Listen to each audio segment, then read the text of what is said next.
El específico del doctor Menghi de Italo Svevo. Estaba a punto de levantarse la sesión de la sociedad médica cuando el doctor Gali, socio que por una timidez invencible nunca hacía uso de la palabra, se levantó e informó a la asamblea de que el doctor Menghi, en su lecho de muerte, le había rogado que leyera a la sociedad una memoria suya sobre un nuevo suero que había descubierto. Me parece que se trata de un nuevo suero, se corrigió el doctor Gali, perplejo. Los médicos más jóvenes se apresuraron a gritar: ¡Que la lea! ¡Que la lea! He decidido que mi invento muera conmigo, pero no consigo decidirme a conservar el secreto sobre las extrañas experiencias que con él he podido conocer. Por eso, al no poder poner a disposición de todos el material que me sirvió para mis experimentos, me resultará difícil hacer creer en la verdad de lo que voy a exponer. Me anima la confianza en que mis palabras, por estar basadas todas ellas en hechos comprobados con la máxima precisión, lleven impresa la señal de la verdad. Por eso mi memoria no va destinada al gran público, que no podría reconocerla, sino a un círculo reducido de científicos. No temo a los numerosos enemigos que tengo incluso entre ustedes. Sufrí mucho de sus ironías. Ahora que escribo a quien leerá cuando yo haya muerto, me siento inmerso en la paz que reinará entonces. Yo ya no sufriré, e igualmente cierto es que ustedes dejarán al muerto en paz. La quietud que me infunden semejantes ideas me hace reconocer de buen grado que yo les di a veces motivo para dudar de mí.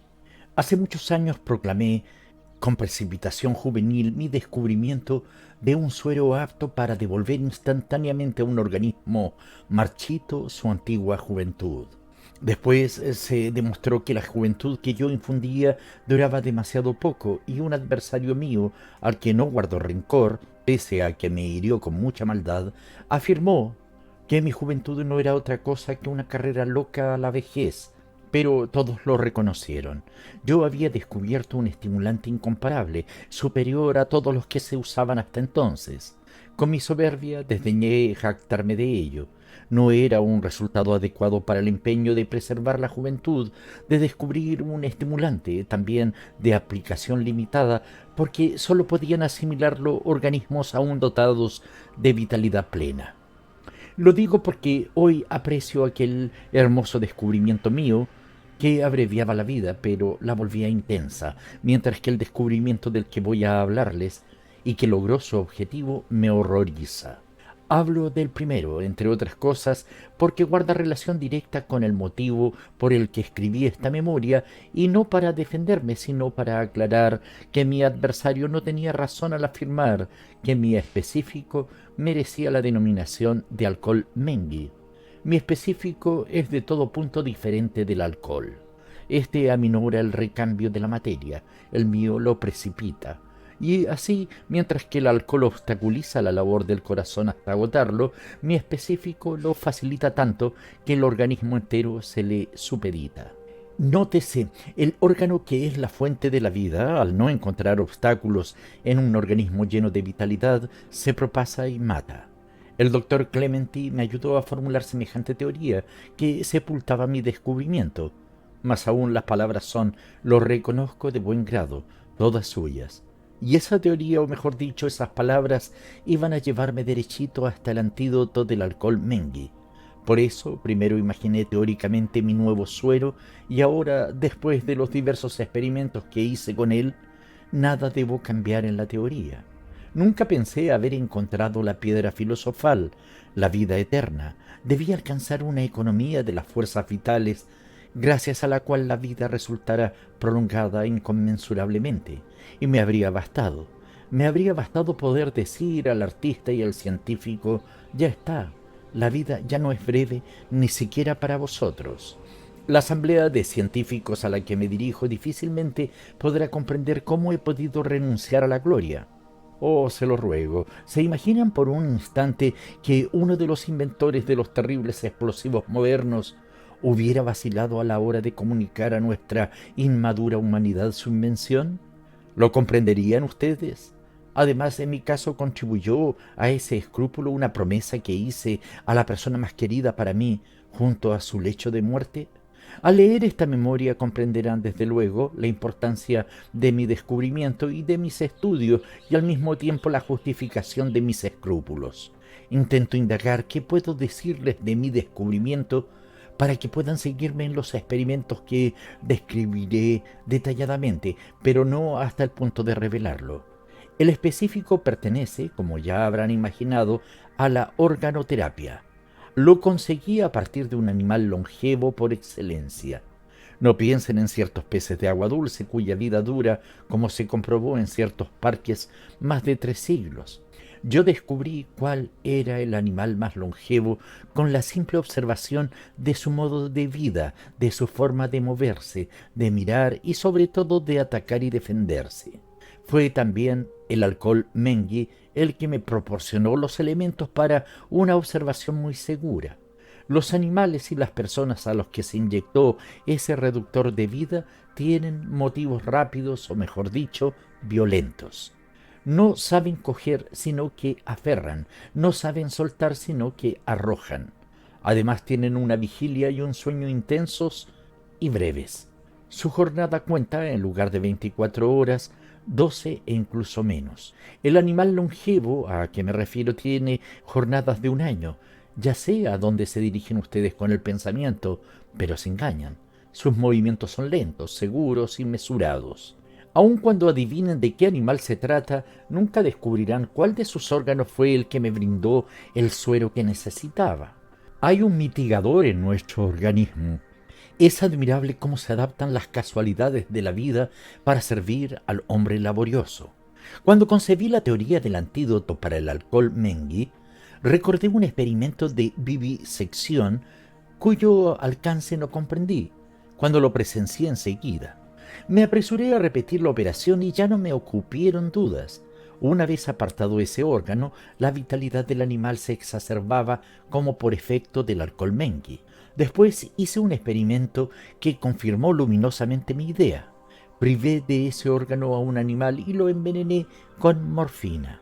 Resistió la acción del veneno mucho mejor que un animal que no había sido sometido a esa operación, y es comprensible, el órgano mitigador es ciego como todos nuestros demás órganos, y cuando esa vitalidad está a punto de apagarse, su labor benéfica, mientras está rodeado de órganos vitales, se vuelve abreviadora de la vida. Pese a estar debilitado, detiene el impulso que habría bastado apenas. Mi descubrimiento estaba hecho, o mejor dicho, mi trabajo había terminado. El resto debía dejarse en manos de las funciones más ocultas de la naturaleza. Si mi Aninna, llamé así mi suero en honor de mi madre, actuaba como la tiroidina y la ovarina que pasan a la sangre y actúan en origen, sin necesidad de pasar por el órgano cuya insuficiencia suplen, en ese caso mi moderador probablemente no habría impedido el esfuerzo y así, y sólo así, habría resultado la economía vital que yo buscaba. Encuentro entre mis papeles la nota en la que registré mi descubrimiento. Lleva la fecha del 5 de mayo. No soy supersticioso, pero la coincidencia de fechas no deja de ser extraña. El 5 de mayo es una fecha que se llama Napoleón, el hombre cuyo pulso latía al unísono con el reloj. El recuerdo del gran hombre de las 60 pulsaciones normales me infundió una esperanza que casi me hizo enfermar. Sí, además de, para la prolongación de la vida, alcanzara yo otra cosa aún más alta. Las pruebas me costaron mucho y mi pequeño presupuesto no tardó en agotarse. Mis estudios me habían impedido dedicarme asiduamente a mi práctica y además los clientes más ricos me habían abandonado tras el fracaso del alcohol Mengui, que algunos de mis colegas habían presentado incluso como la impostura de un loco. Mis dificultades me indujeron a confiarme a mi madre. Mi madre, no sé si alguno de ustedes conocerá a mi madre, lo que sé es que si alguno de ustedes la vio, aunque solo fuera por unos instantes, no la habrá olvidado nunca. Aquella persona alta, derecha, de ojos negrísimos, dulces e imperiosos a un tiempo, de tez juvenil en contraste con la cabellera totalmente blanca, pero blanca inmaculada, como de nieve joven. Disculpen que les hable de mi madre, pero como verán, forma parte de mi argumentación. Si no hubiera estado con vida entonces, tal vez en este momento el potente fármaco por mí inventado estaría en manos de todo el mundo. Mi padre regentó durante muchos años una droguería muy importante en Venecia. A los 35 años, casi un lustro después de haberse casado, se había entregado a la mala vida. Tuvo mujeres, jugó y, creo, pero no lo sé seguro, se entregó al vicio de la bebida. Por fortuna, mi madre se dio cuenta enseguida de su cambio. Con la energía que yo le conocí siempre en las pequeñas y las grandes cosas, pero que entonces nadie habría sospechado en ella, cuando hubo de renunciar a la esperanza de devolverlo al camino recto, no se abandonó a vanos lamentos, sino que asumió la dirección de los negocios de su marido, quien se lo permitió con la condición de que le dejara dinero y tiempo para disfrutarlo. Mientras él vivió fue una lucha diaria contra él, que cada vez quería más dinero y además contra los acreedores impacientes que desde todas partes reclamaban sus saberes y contra los proveedores que no querían conceder crédito.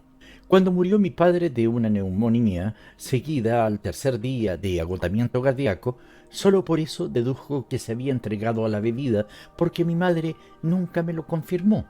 Las cosas mejoraron de inmediato, aunque mi madre no quisiera reconocerlo y se proclamara hasta el último día de su penosa existencia la más desdichada de las mujeres. Mejoraron en este sentido. Antes la cara de mi madre había estado perennemente marcada por una incurable tristeza y al mismo tiempo la inquietud por su destino, el de él, sí, también el de él y el mío sobre todo. Muerto mi padre, la hermosa figura se irguió de nuevo para curvarse solo con sus frecuentes sollozos y hablaba continuamente de su difunto marido, tras haber olvidado sus 5 o 6 últimos años. A mí me enseñaba a honrar su memoria e incluso la lavaba, pues en mis recuerdos de niño debía de haber quedado grabada su amenazante fisonomía de un descontento que exige y no da. Esas cualidades de mi madre resultan aún más elevadas cuando se sabe de qué inteligencia estaba dotada. En poco tiempo acumuló una pequeña fortuna con el comercio, tras aprender por sí sola todos los complicados detalles que constituyen la ciencia comercial. No creo yo que suceda con frecuencia que una mujer carente de cierta cultura tenga semejante facilidad para comprenderlo todo. Hasta la época de la decadencia moral de mi padre, mi madre solo se había ocupado de su querida casita, donde había hecho de señora y de sierva. Después, aparte de los negocios, siempre tuvo que ocuparse también de la casa. Me prestó ayuda con una prontitud que me maravilló. Yo, que sabía lo comerciante hasta los tuétanos que era, calculadora como un banquero, astuta y previsora, vacilante y recelosa ante cualquier decisión que pudiera entrañar la disminución de un beneficio o una pequeña pérdida, me quedé asombrado y conmovido al verla acoger al instante mi propuesta. Hizo rápidamente los cálculos. Podía concederme durante 3 años un subsidio mensual de 1000 liras, precisamente el importe que le había pedido. Concluyó diciéndome junto con una caricia: en el peor de los casos me quedará bastante para abrir otra droguería. Y sin embargo estaba ya convencida de que yo no buscaba mi suero para hacer con él, como había creído ella al principio, una especulación comercial. Ni a mí ni a ella nos parecía una amenaza grave la posibilidad de tener que volver a abrir una droguería. Yo había adivinado hacía mucho que ella sufría por haber quedado privada de la actividad a la que había dedicado tanto de sí misma y en la que había encontrado no pocas satisfacciones.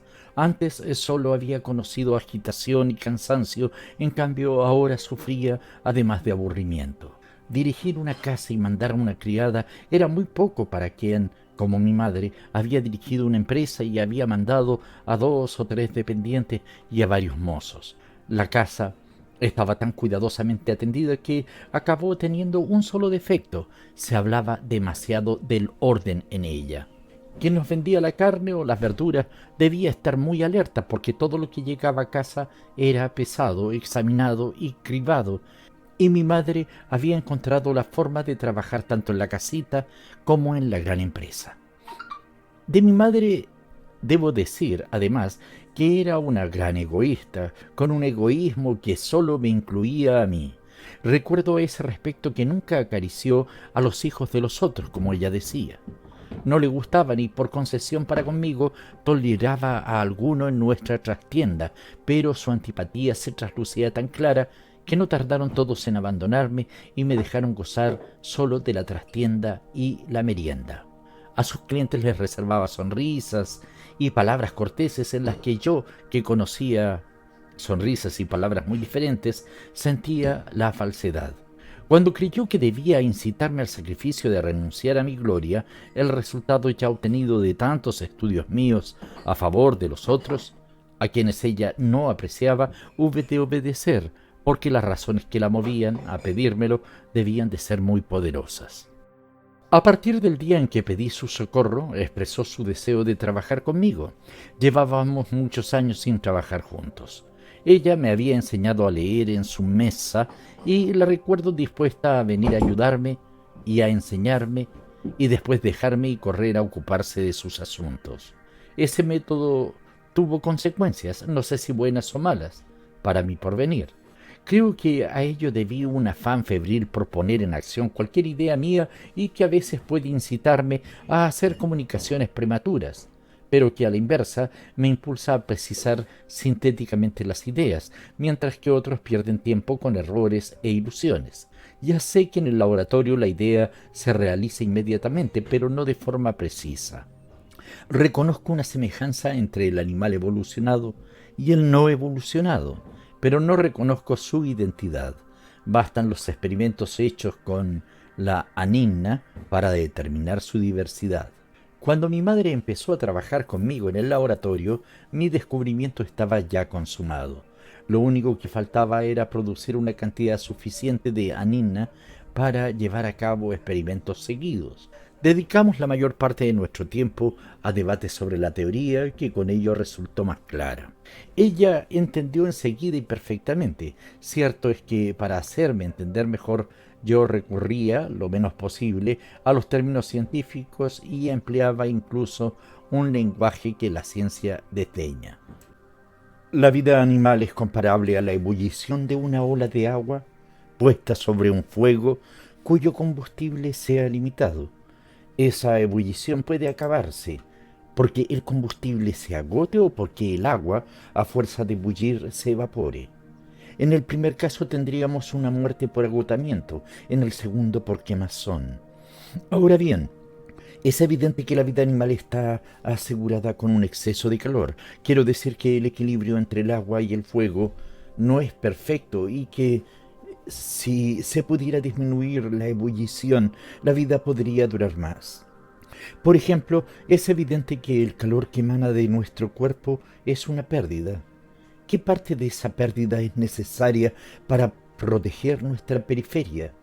Dicho con mayor precisión, sabido es que empleando útilmente la fuerza manifestada y por esa razón perdida por el corazón en 24 horas, se podrían levantar 4.000 kilogramos a 1 metro de altura. Es un exceso.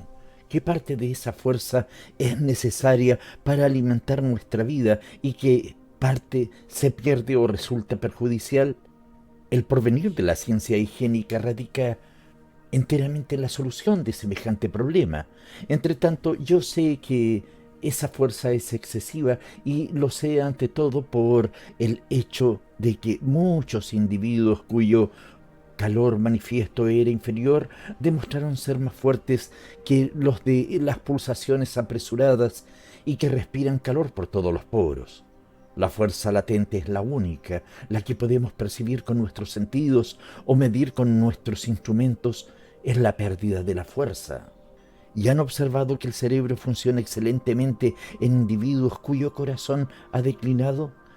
Yo he observado mentes lúcidas e incluso agudas en personas cuyo pulso no se podía contar por su debilidad y velocidad. Yo me entregué enteramente al placer de hacer sentir a mi madre la grandeza y la originalidad de mi idea. Ya solo me faltaba decir una palabra y mi madre captaba mi pensamiento. Necesitaba semejante colaboración. Por lo general, cuando trabajo, me abandono con frecuencia a mis fantasías. Me detengo a contemplar las últimas consecuencias de mis ideas. Las acaricio, admiro su futuro éxito y olvido el trabajo necesario para realizarlas.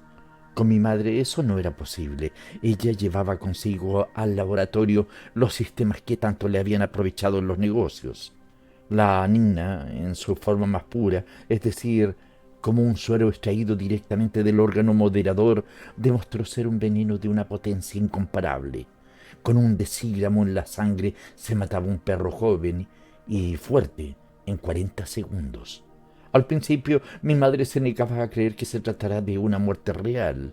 Acariciaba el perro para hacerlo volver en sí.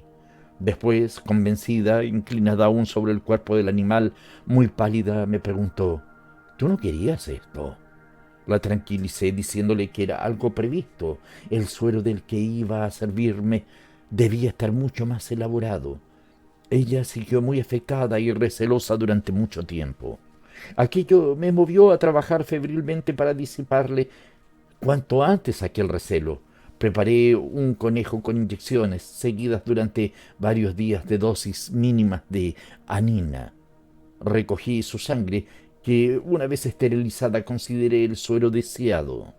Hice todo aquel trabajo a escondidas para poder sorprender a mi madre, y así el memorable día 2 de junio comenzó para mí con un triunfo como no tuve otro igual en mi vida. Desperté a mi madre por la mañana para presentarle el fruto de mi trabajo. Ella se vistió en un instante y me siguió al laboratorio, donde poco después un conejo recibió la primera inyección de anina. Una vez liberado el animal, me volví hacia mi madre y le dije, mientras se lo señalaba sonriendo: «Ahí tienes el primer longevo». En cambio, mi madre miraba el pobre animalito y esperaba verlo morir. El hecho de que, en cambio, viviese produjo un gran asombro a mi madre, lo que no era otra cosa que la aplicación a mi suero de un proceso inventado por otros. Le inspiró mayor maravilla que mi propia idea original. Solo en eso se manifestó en ella la falta de preparación científica. El conejo al que se había practicado la inyección presentó varios fenómenos. Dejó de comer durante muchas horas, y cuando lo hizo parecía menos voraz y más lento de movimientos en comparación con los demás conejos en medio de los cuales lo había yo colocado.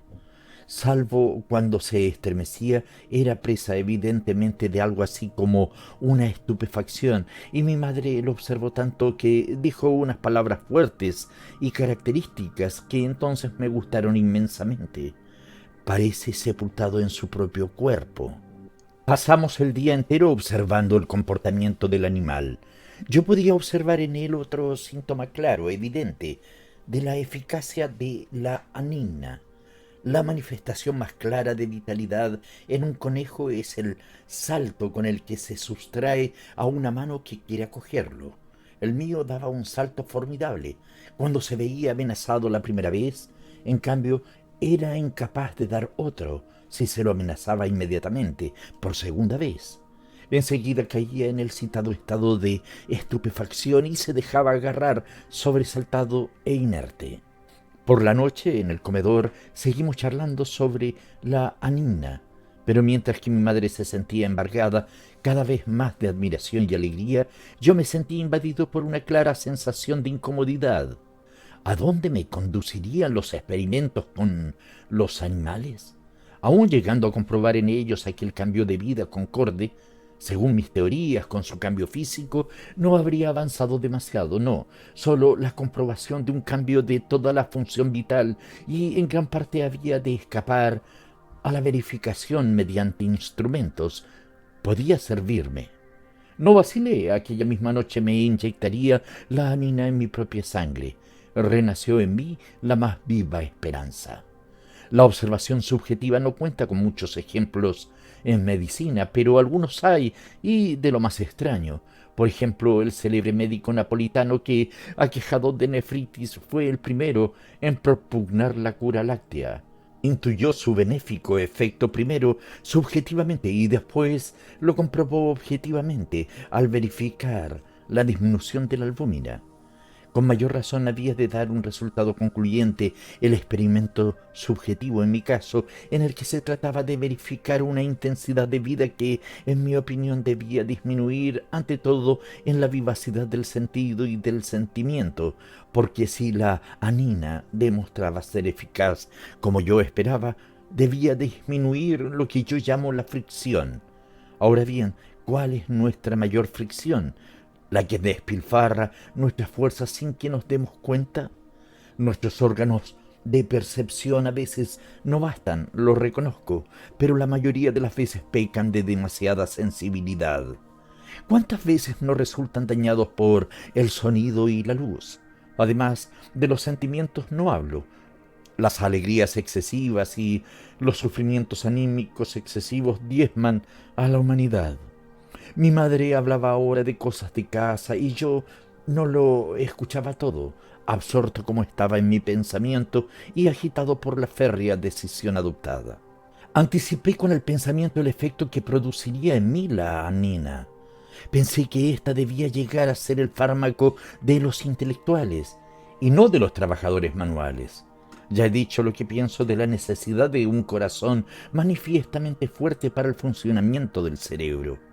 Añado incluso que si el hombre agonizante no sabe componer un poema o hacer un descubrimiento, se debe a que el cerebro resulta aturdido por los otros órganos, que al no ver llegar la comida que le es indispensable, sufren y piden ayuda. Poco después, tras haberme encerrado en mi cuarto, me practiqué una inyección de anina. Empleé una dosis mucho más fuerte que la aplicada al conejo, que no me pareció bastante aninizado. Debo confesarlo, al meter el líquido en el tubito me temblaba la mano y el corazón me palpitaba.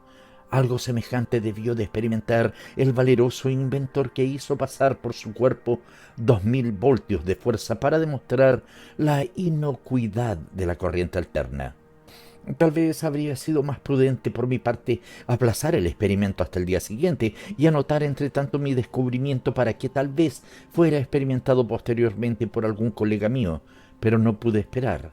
Tomé una hoja de papel, la coloqué en la mesita de noche junto a un lápiz para consignar enseguida en el papel las observaciones que hiciera. He conservado dicha hoja y la transcribo aquí. 2 de junio, 10:15. Ya está puesta la inyección. Mi organismo está invadido por una calma absoluta. Mi pulso es de 84, cosa comprensible. Enseguida voy a tenderme en la cama para comprobar mi temperatura. El punto del brazo en el que he practicado la inyección me quema. La absorción del suero avanza lentamente. Recuerdo que después de su absorción total, el comportamiento del conejo no acusó efecto alguno hasta después de 10 minutos. 10:35. Bajo la dermis ya no hay residuo alguno de suero. Mi temperatura es de 37,2. Me siento agitado. Puedo contar los latidos del corazón en el oído apoyado en la almohada y consigo determinar que guarda sincronía con el pulso. Hay que excluir una verdadera perturbación en la circulación. 10:40. Temo perder el conocimiento. En mi organismo ha estallado un temporal que me parece ir en aumento. Ha comenzado con un ruido ensordecedor en los oídos, hasta el punto de que me ha parecido exterior. Al principio ha sido un estallido, como si la presión del aire en el exterior hubiera hecho estallar de una sola vez las 8 losas de mi cuarto. Y ahora sigue siendo ensordecedor y amenazador, como si algo enorme y complicado se acercara cada vez más. Para entender que todo ese estruendo está dentro de mí y no fuera, me basta con mirar la llama de gas junto a mi cama, que se refleja inmóvil en el espejo de enfrente. Recuerdo con terror la enorme dosis de anina que me he inyectado. Me hago reproches con una mente lucidísima. El profesor Arrigoni tenía razón al decir que yo era como un geómetra, capaz de medir un abismo en pocos instantes, pero saltando adentro de él. Dejo de escribir porque ya no puedo más. ¿Tendré fiebre? Voy a comprobarlo. 3 de junio, las 9. No llegué a comprobar el pulso. Ahora asciende a 66,18 pulsaciones, menos que anoche. Vuelvo a leer la descripción que hice del malestar de que fui presa anoche. Qué imperfecta es, pero ¿cómo completarla? La ciencia médica es tan pobre en términos para expresar impresiones subjetivas. Mi malestar fue aumentando tanto que acabé dejando el lápiz. Me tendí en la cama y perdí el conocimiento. Recuerdo que primero murmuré, colapso. En efecto, si un colega mío me hubiera visto entonces, eso es lo que habría dicho. Mis labios ya no retenían la saliva que me llovía sobre las mejillas y advertí que mi respiración era corta, precipitada. La habitación me parecía totalmente oscura. En mi retina se reflejaba solo una plaquita amarilla, la llama del gas, de la que no irradiaba luz alguna, y creo que debí de mirarla fija y continuamente, porque aún ahora vuelvo a encontrar grabada en mí esa pobre mísera cosa como era entonces, fría y pequeña, el único punto mío de contacto con el mundo exterior. Estaba muriéndome.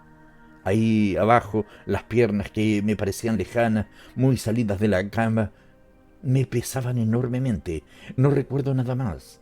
Esta mañana me he dado cuenta de que debí de pasar por una crisis de delirio porque las sábanas y la almohada habían sido sacudidas violentamente. No me asombra este primer efecto de la anina. En ciertos organismos incluso el primer efecto de la morfina es violento. Parece que antes de abandonarse al efecto, el organismo se insurge. Cuando volví en mí estaba totalmente cambiado. Parecía haber salido de una crisis benigna de neumonía. La euforia era absoluta. Pulmones y corazón debían de trabajar perfectamente. No sentía mi respiración ni percibía los latidos de mi corazón. Sentía un cierto peso en las piernas y seguían pareciéndome lejanas.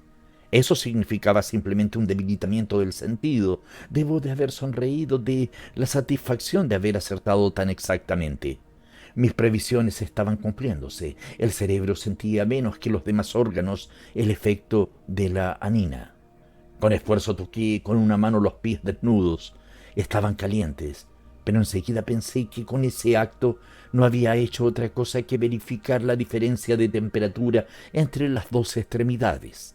Busqué el termómetro, que debía de encontrarse en la propia cama, y me herí en la mano con una esquirla de cristal procedente, desde luego, del instrumento que debía de haberse hecho trizas durante la crisis. Lo sentí, pero ¿de verdad lo habría usado si lo hubiera encontrado entero? Y me quedé inmóvil, sin hacer esfuerzo alguno para liberar mi cama de las demás esquirlas de cristal que debía de haber en ella.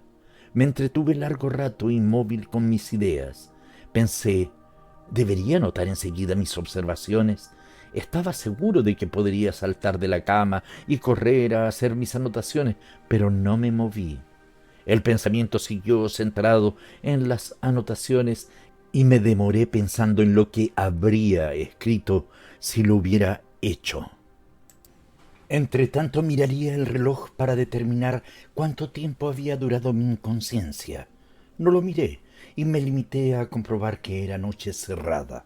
Me habría bastado levantar la cabeza por encima de la mesita de noche para ver el reloj, pero no hice ese esfuerzo. Permanecí boca arriba y contento de ver confirmada una de las esperanzas puestas en mi Anina. No corría desordenadamente a la acción y me complació la idea de que ya podía medir un abismo sin arrojarme dentro de él. Pero, ¿lo mediría? La idea de las anotaciones siguió persiguiéndome y sin pensar en estirar la mano para coger el lápiz con la mano, analicé mis sentidos. El oído me pareció claramente debilitado. Oía débilmente los ruidos que hacía al moverme en la cama. Pasé a analizar mi capacidad visual, mientras que en el momento de desvanecerme había visto la llama de gas como un trocito de metal brillante. Ahora distinguía claramente que se trataba de una llama, pero también me pareció que no iluminaba el cuarto lo suficiente. Mirando bien veía una irradiación que se prolongaba unos pocos centímetros en torno a la llama abierta, pero no parecía que todo el cuarto estuviera iluminado. En el espejo la llama se reflejaba poco atenuada. Miré mejor y en la imagen de la llama en el espejo descubrí un leve color azulado, seguramente procedente de la placa en la que se reflejaba. Cansado del esfuerzo cerré los ojos y me tumbé. Oh, el efecto de la anina superaba todas mis más audaces esperanzas.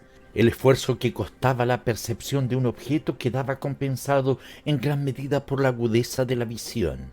Podía analizar el más ligero matiz de color. Hasta entonces una llama de gas había sido para mí amarilla con algún reflejo rojo y azul en la base. Estúpidamente amarilla, en una palabra. Ahora veía que no era así y descubría en la llama las gradaciones más diversas de aquellos diversos tonos. Aquella llama hablaba. Levanté un poco el cuello y miré fijamente la oscuridad para intentar ver el armario que debía encontrarse junto al espejo. Tardé un poco en percibir ese objeto, pero como por mi propia voluntad, mi mirada se volvió más intensa y así el objeto salió, como si yo lo hubiera llamado, de la penumbra. El armario era un baúl antiguo, macizo, barroco, de una época pésima, con el brillo marchito, y en los lados dos columnitas pretenciosas de cuyos frontones colgaban racimos de uvas. Yo nunca lo había visto así, y por tratarse de un objeto que había tenido junto a mí desde mi primera infancia, me asombró distinguirlo sorprendentemente extraño. Por primera vez vi en él la lucha con las líneas por parte de su poco diestro artista, cuyo barroco arte resultaba menos ridículo por su antigüedad. Yo no tengo madera de pintor, ni mucho menos, y me sorprendió la delicadeza y agudeza de mis ojos. Qué bellos son todos los objetos, si se los ve con una fuerza que supera, al menos, la de quien los mira para moverse entre ellos. Aunque era la primera vez que recordaba haberlo mirado así, aquel armario, en la visión actual, se adensa con todas las que había tenido de él desde mi primera juventud, y volví a verlo igual de lúgubre y oscuro. Cuando vivía en una habitación nunca iluminada, en nuestra primera vivienda en Venecia, tenía una sola ventana a la que nunca llegaba el sol por la estrechez de la calle a la que daba. Armario mastodóntico que albergaba entonces, muy serio, mis primeros trajecitos cortos. Dentro de él había un fuerte olor a lavanda que gustaba mucho a mi madre. Más de una vez lo vi al aire libre sobre un gran pontón con aspecto más deteriorado de lo habitual y varias uvas rotas en sus racimos. Seguían faltando aquellas uvas, pero ahora, en comparación con el resto del armario, las heridas de la madera amarilla parecían casi sangrantes. No se habían cerrado, pero el tiempo había armonizado el color también en ellas. Descansé de nuevo de aquel esfuerzo, pero mi pensamiento no buscaba descanso. Todo lo que yo había sospechado sucedía. La disminuida vida podía concentrarse mejor en ciertas direcciones. Los fisiólogos de hace unos siglos decían la mitad y más del cuerpo humano está muerta. Yo tal vez aumentaba la parte muerta, pero intensificaba la vida de la viva. Incluso mis piernas se volvían más vivas si yo quería. Mi sensibilidad ahí abajo estaba tan reducida que no tenía la sensación de tener los pies descalzos, ni advertía si descansaban en la lana de la manta o en el lino de la sábana. Al centrar mi atención en esa zona, la sensibilidad aumentó de improviso y sin mirar, solo con la impresión, sentí claramente la suavidad de la lana. Entretanto llegó el alba. La ventana que se encontraba en la pared más alejada se volvió viva, primero muy discreta, como si llamara para poder entrar. No tardó en volverse la cosa más importante de la habitación. Qué hermosa estaba al despertarse así tras los visillos rosados.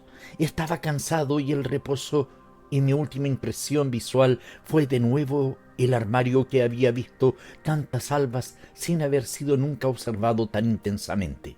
Ahora sufría una luz antipática, corrompida por el amarillo de la llama de gas. Después me pareció que no conseguiría dormirme. Mi cerebro seguía trabajando y no repetía solo las imágenes que había yo tenido durante la vigilia, sino que creaba otras. Resultó así que pensé en los futuros experimentos que debía hacer. Primero debía ver si la anina se acumulaba en nuestro organismo y si era posible emprender curas con dosis mínimas diarias en las que la dosificación sería resultado de la simple observación. Después debía indagar si el resultado del uso de la anina en nuestro organismo era una habituación y si ésta eliminaba la crisis o incluso cualquier efecto. Al mismo tiempo, al pensar en los muchos trabajos que debía hacer, sufría y sin embargo dormía. En cuanto mi pensamiento se animaba, me encontraba totalmente despierto, pues la transición era muy breve. Después volvía a caer en un torpor que no era otra cosa que el sueño, pero un sueño larguísimo, un duerme-vela, el sueño del animal del que había extraído la anina. Y yo, que lo conocía, sentía el deseo del sueño más profundo, reparador, y me parecía que cuando me acercaba a él, algo o alguien me alejaba de él. En este momento, sentado aquí en la mesa, sé que el tiempo reduce el efecto de la anina. En 11 horas observé en mis 3 fases. La primera, cuya duración no desconozco, se había caracterizado por la pérdida total del conocimiento. En la segunda, tuve la mente muy lúcida, pero los movimientos lentos y penosos. En realidad debería caracterizarla así, ninguna percepción sin voluntad. En la tercera, sin haber descansado con el sueño, porque no llegué a él, volví a sentirme apto para hacer un trabajo seguido como esta anotación. Durante toda la noche debió de persistir en mí un ofuscamiento de la conciencia hasta el punto de que no me arrepentí de haber olvidado las anotaciones por las cuales había corrido tanto riesgo. Tal vez por eso sentí un malestar sordo, un descontento que me arruinó la noche maravillosa, hasta el punto de que al mirarme atrás me pareció desagradable como la de un enfermo. Concluyo, para gozar del reposo que brinda la anina, conviene no haberla inventado. Aquí se interrumpen esas anotaciones tan imperfectas. Llamaban con fuerza a mi puerta y una voz profunda de hombre resonaba. Pero, vamos a ver, ¿duermes o estás muerto? Abrí la puerta y entró el doctor Clementi, en cuyo rostro nada translucía que hubiera podido hacer sospechar la gravedad de la noticia que me traía. Estaba jadeante e irritado, porque, como supe después, llevaba más de media hora llamándome así. Yo siempre he sido un poco distraído, pero no tanto como para no oír a pocos pasos de distancia la estentórea voz del doctor Clementi. En vista de que el público conocerá esta memoria mía después de mi muerte, hay que dar por descontado que el doctor Clementi llevará ya mucho tiempo olvidado. No lo digo porque sea mayor que yo, sino porque es un individuo al que yo llamo un morituro. La exuberancia de su vida ha de hacerle recorrer mucho antes la vía que para otros, dotados de órganos moderadores más potentes, es más larga. Se acalora, o mejor dicho, se sulfura por todo y por todos. Se dedica incluso, según me ha dicho, a la política y desperdicia en ella una actividad enorme. Yo lo conozco por haber trabajado 2 años como ayudante suyo en el hospital. Me pareció haber pasado aquellos 2 años enteros bajo un puente ferroviario por el que corrieran como locos para arriba y para abajo trenes desaforados. ¡Qué ruidoso es ese hombre! El caso es que para él cada uno de sus enfermos es una extraña aventura que sólo lo afecta a él y habla y habla de ella. Reconozco que es muy capaz como médico y por eso le confié a mi madre, pero solo por demasiada exuberancia de vida comete pifias. Vamos, cuando ve al enfermo el primer día, se apresura a diagnosticar y sigue diagnosticando el segundo, el tercero y el cuarto día hasta que el enfermo se cura o muere. Y aún después diagnostica, estudia, se devana los sesos y asiste a las disecciones cadavéricas. Si su diagnóstico era correcto, habla tanto de él que parece haberlo sorprendido más que a nadie. Si era erróneo, no por ello deja de contarlo a amigos y enemigos, quienes se burlan de él por esos defectos suyos y más aún por la precipitación verbal por la que siempre se ve obligado a usar frases que se repiten. Doy un paso atrás y después, en resumen, pero primero debo explicaros. Y así sucesivamente. Se puede decir de él que no es un fanfarrón solo porque es un científico. Cuando entra en una casa como consejero, el médico de familia tiembla. Desde luego, el doctor Clementi no pretende hacer daño a nadie, pero en vista de que para él cada enfermo tiene al menos 3 enfermedades, es difícil que el médico de familia haya hablado de las 3. Yo temblé al verlo entrar en mi alcoba aquella mañana a aquella hora. Mi primer pensamiento fue este: la providencia me envía a la persona que más que ninguna otra necesita a Nina, y pensé en contarle mi descubrimiento y rogarle que lo probara en su persona. Tuve varias ideas al mismo tiempo, entre otras la de probarla a Nina en un loco furioso. La prueba habría sido más concluyente que en el doctor Clementi, pero por poco. El doctor no me dejó hablar. Con un esfuerzo que debió de costarle lo suyo, contuvo la ira que había sentido por no haberle yo respondido antes. Adoptó una expresión de conmiseración que no presagiaba nada bueno. Parecía que intentara consolarme antes de darme una mala noticia. Su figurita nerviosa casi se apoyaba en mí. Había alzado los brazos y había apoyado las manos en mis hombros para iniciar un abrazo que por la diferencia de estatura resultaba imposible. Entonces, ¿no sabes nada? Hay que ver cómo duermes tú. Y me miró con envidia. Sonreí al recordar que él dormía tan intensamente, pero no más de 6 horas por noche, y pensé, vas a ver tú cómo voy a encontrar la forma de alargarte el sueño. ¿Cómo pudo ocurrir que no cambiara yo de idea al enterarme de que 1 hora antes, más o menos, mi madre había caído al suelo con un grito agudo de dolor y espanto, y de que el doctor Clementi, tras acudir corriendo, hablaba de aneurisma pasivo y me daba unas esperanzas que él evidentemente no compartía? Pero yo no caí desvanecido a mi vez, ni me lancé a la alcoba de mi madre, embargado de dolor y esperanza, a poner mi oído médico, aguzado por el afecto filial, en el pecho materno, para averiguar si el horrible desgarrón había ocurrido realmente. No, mi madre y su afecto y el mío habían quedado totalmente olvidados, y yo solo recordaba aquel corazón afectado de exuberancia de vida. Me volví hacia la sirviente que había acompañado al doctor hasta la alcoba y se había quedado en la puerta en espera de recibir órdenes. ¿Se ha irritado con alguien mi madre esta mañana? La sirviente confirmó.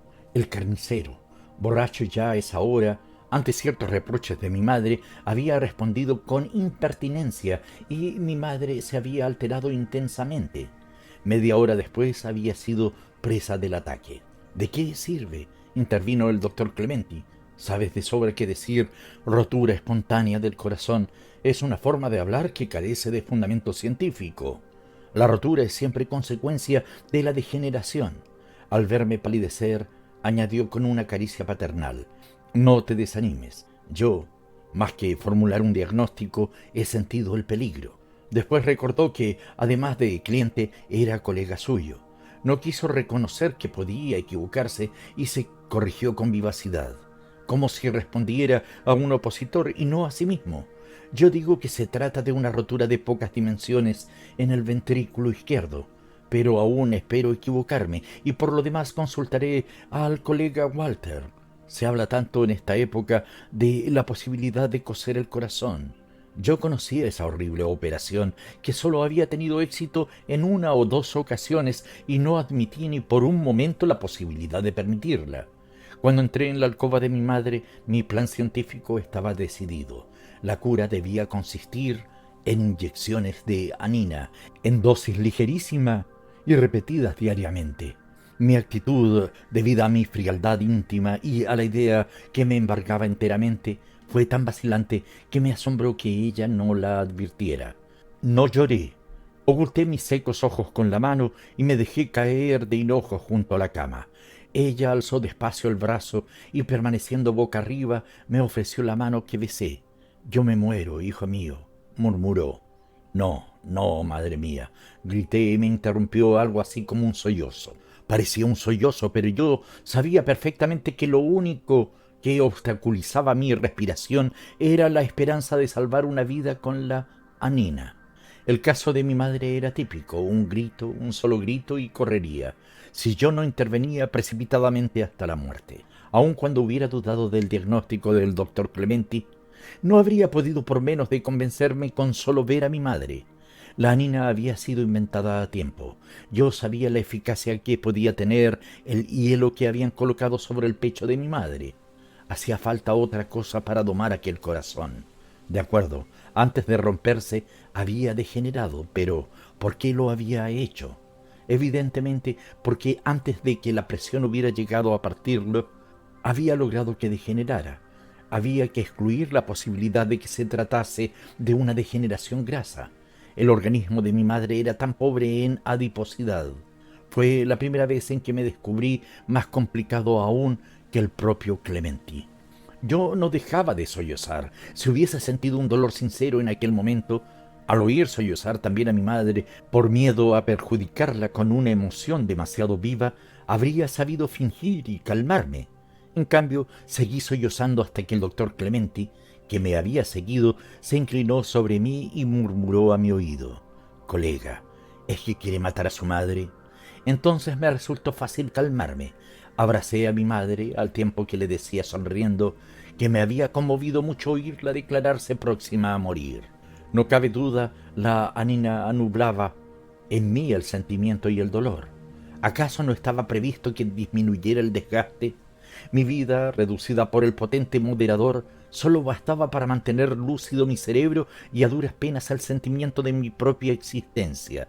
Al ser yo un individuo sano, pero no de los más fuertes, tuve siempre muy marcado en mi organismo el carácter de la combustión rápida, es decir, que siempre tuve las manos calientes y una exuberancia de sentimiento que me hacía sufrir con solo ver sufrir a un animal.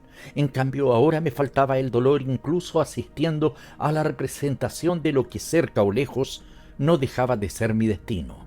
La previsión de la muerte existía entonces en mí solo como la conclusión de un silogismo, aun cuando también fuera equivocado. Y sin embargo esa frialdad no iba acompañada de una sensación de decadencia no desemejante de la que debe de tener quien se embrutece con un vicio envilecedor.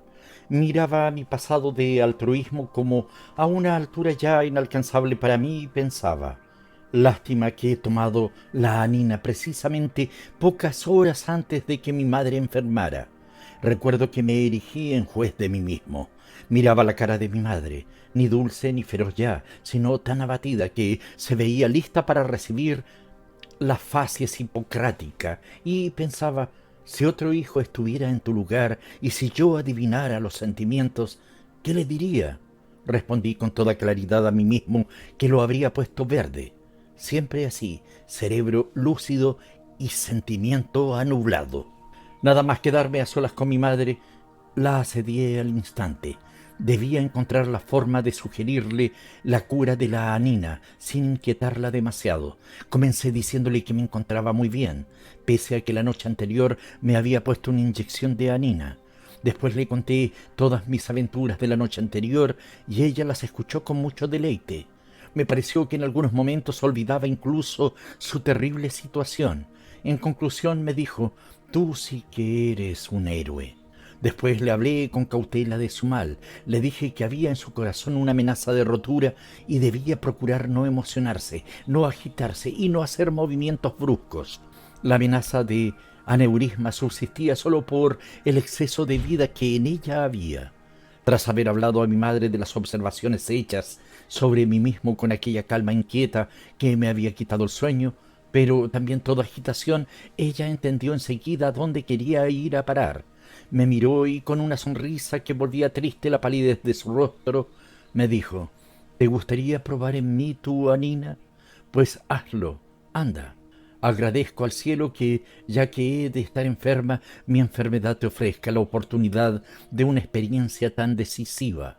Mientras escribo, el remordimiento me hace derramar las lágrimas más ardientes. A cada momento debo dejar de escribir para aliviarme con el llanto. Yo no maté a mi madre, pero el azar fue lo único que me salvó de tamaño crimen. Hoy sé con seguridad casi matemática que mi madre estaba condenada a morir al cabo de pocas horas. El propio Clementi me confirmó que me había hablado de la operación solo para poder decir unas palabras de esperanza. Pero yo jugué de forma indigna con la vida de mi madre. Mi remordimiento es mayor aún porque para lograr mejor mi intento de inducirla a probar la anina, La engañé, es decir, que no le hablé del violento ataque de que había sido presa por la noche.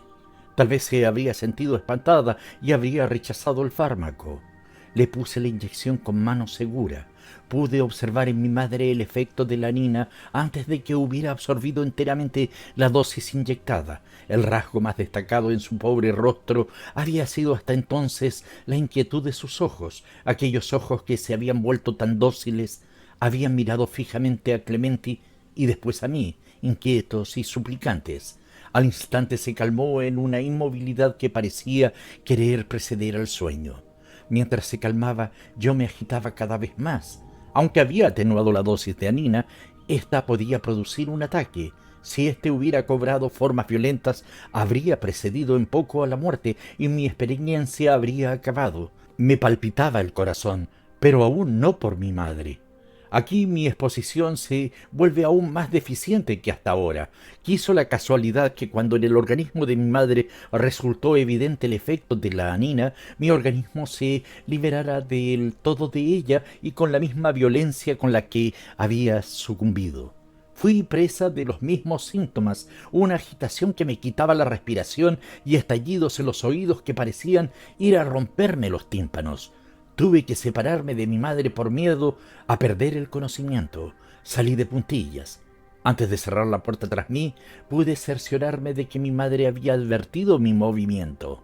Corrí hasta mi cama. Mi agitación llegó a un punto en que habrían podido, estoy convencido, asaltarme y matarme, y no me habría revelado, de tan absorto como estaba en estudiar algo tan importante como lo que me sucedía. Pero no perdí el conocimiento. Sentí que transpiraba como después de un baño caliente y la agitación perdió un poco de su violencia. Inmediatamente después me sentí invadido por un dulce torpor y gocé de un bienestar intenso, inesperado. Hasta entonces nunca me había dicho a mí mismo que el estado al que me había arrojado la anina equivalía a una enfermedad. Ahora lo entendía, al ver que estaba entrando en una convalecencia rápida, casi violenta. Sentía en la cabeza una acción fuerte, reparadora, que debía de asemejarse, pensé, al proceso de depuración que sucede a formas ligeras de hemorragia cerebral. Así pues, ¿había yo inyectado a mi madre una nueva enfermedad? Recordé a mi madre y su cercano fin, y la anina quedó olvidada por un instante. Me eché a llorar y sollozar como un niño. El repentino dolor fue tal que el desahogo de las lágrimas y los sollozos no fue suficiente y me agité en aquella cama como un obseso. Me detuve al sentir un dolor intenso en el pulgar de la mano derecha. Estaba causado por la herida que me había hecho la noche anterior con las esquirlas del termómetro hecho trizas. Me acerqué a la ventana para ver mejor y entender cómo podía doler tan intensamente una heridita. Observé enseguida que, pese a habérmela hecho la noche anterior, la herida había enrojecido muy poco. Encontré aún clavada en ella una esquirlita de cristal que saqué. Pude comprobar que desde el momento en que me había dolido, debía de haber sucedido una metamorfosis en la herida. Esta continuaba aún ante mis ojos. Era evidente. Hasta poco antes la herida había tenido el aspecto que habría revestido en caso de haber sido infligida a un cadáver, y ahora, una vez pasado el efecto de la anina, comenzaba su reacción dolorosa y saludable. Se inflamaba y sus pequeños labios se inflaban. Me sentí abrumado, miré a mi alrededor, no sé si en busca de socorro o de un arma para matarme. Nunca había habido esperanza de que la enfermedad de mi madre se curara, pero la anina había excluido también aquella pequeña posibilidad, aunque fuera un milagro, que cualquier médico admite, aun cuando la ciencia lo excluya. Aquel exceso de vida que yo había querido eliminar resultaba de pronto útil, necesario. Ahora bien, mientras no hubiese necesidad de una labor extraordinaria de reparación, se desperdiciaba, pero cuando ésta era necesaria sólo amenazaba un peligro, que ese exceso de vida resultara insuficiente. Lloré como un niño, lloré por mi descubrimiento y por mi madre. Volví junto a mi madre después de haberme repuesto como pude. Estaba ligeramente aturdido como un borracho, o mejor dicho, como alguien que hubiera sido envenenado con el alcohol Mengue. Mi cerebro estaba mucho menos lúcido que cuando había sufrido todo el efecto del alcohol Mengue. hasta el punto de que cuando encontré a mi madre igualmente pálida, pero tranquila, en reposo absoluto, renació mi esperanza y pensé, ¿no podría tal vez resultarle beneficiosa la reacción de exceso de vida que hay ahora en mí? No había ni rastro de sufrimiento en su rostro. Me senté junto a su cama, le tomé una mano entre las mías y la besé largo rato. Con un pequeño movimiento brusco y desdeñoso, mi madre sustrajo su mano a mis besos. «Me fastidias», dijo brevemente y con un hilo de voz. Me estremecí herido, sentí un abatimiento y un dolor que me hicieron gemir. ¿Y si se moría antes de poder liberarse de mi veneno y sin dejarme una última palabra dulce? Oh, no quería dejarla partir así, y en el estado de ebriedad en que me encontraba creí poder vencer su indiferencia inundándole la cara de besos y lágrimas. En respuesta, solo dio señales de fastidio. Por último, aun con voz tan débil, le bastó para manifestar una amenaza. Cesé por miedo a una violencia que la habría matado enseguida. Permanecí a su lado hasta la noche. Su torpor no cesó en ningún momento. De vez en cuando abría lentamente los ojos, miraba al vacío y a algún ángulo de la alcoba y volvía a cerrarlos. No parecía que sufriera. Solo una vez en todo el tiempo se lamentó y suspiró. «Oh, Dios mío, ¿te sientes mal, mamá?». Me dijo que no con una leve indicación de la cabeza. Yo me sentía afligido, y si la nina le hubiera provocado en el estado en que se encontraba sufrimientos, bien, dije, si te causa alguna molestia, dentro de pocas horas se te pasará. Yo he tenido una ligera crisis, muy ligera, repetí por miedo a haberla asustado. Y además debes pensar, mamá, que yo he tomado una dosis 3 veces más fuerte que la que te he dado a ti.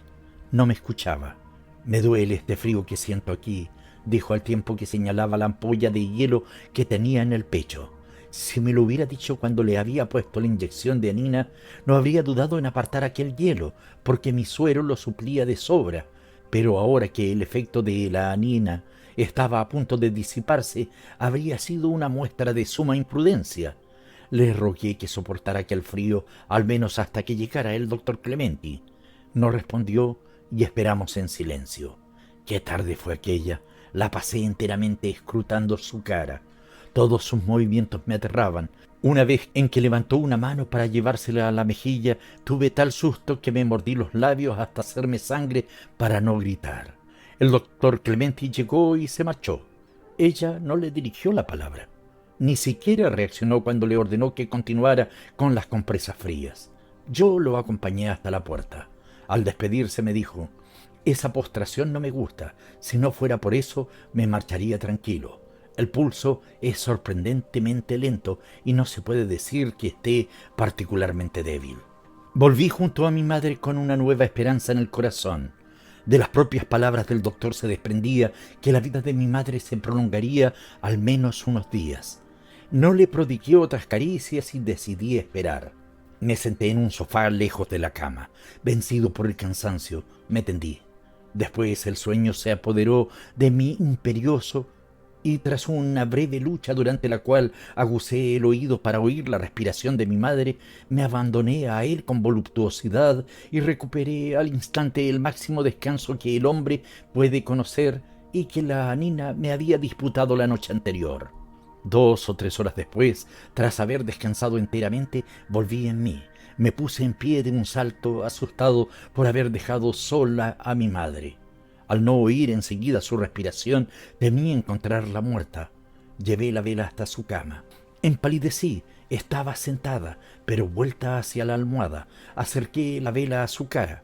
Esta ya no estaba tan pálida e incluso me pareció rosada. Lo que me asustó aún más fue ver errar por sus labios una sonrisa que en aquel momento me pareció de loca.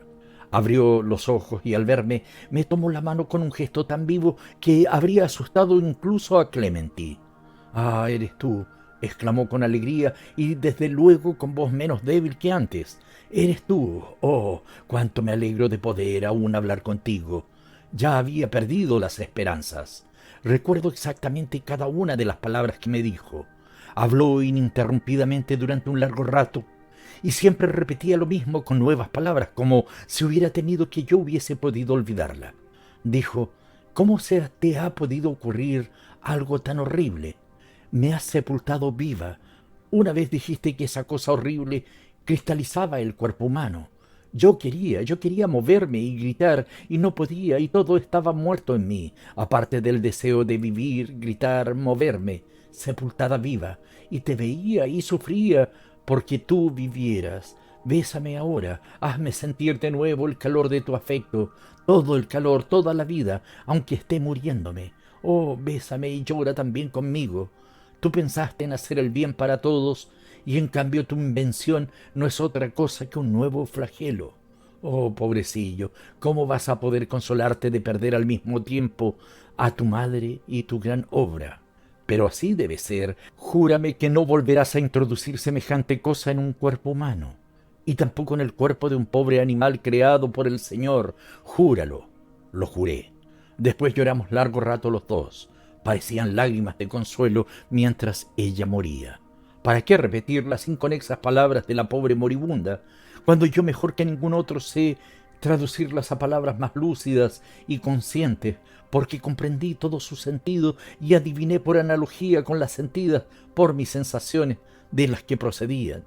La pobre mujer, como no la animaba la fuerza de voluntad que me había guiado en la prueba en mí mismo, no había podido encontrar la vida ni siquiera en la contemplación de objetos particulares.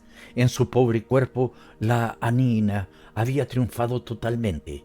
Sólo su cerebro había seguido trabajando, pero sólo para darle la conciencia de su falta de vida.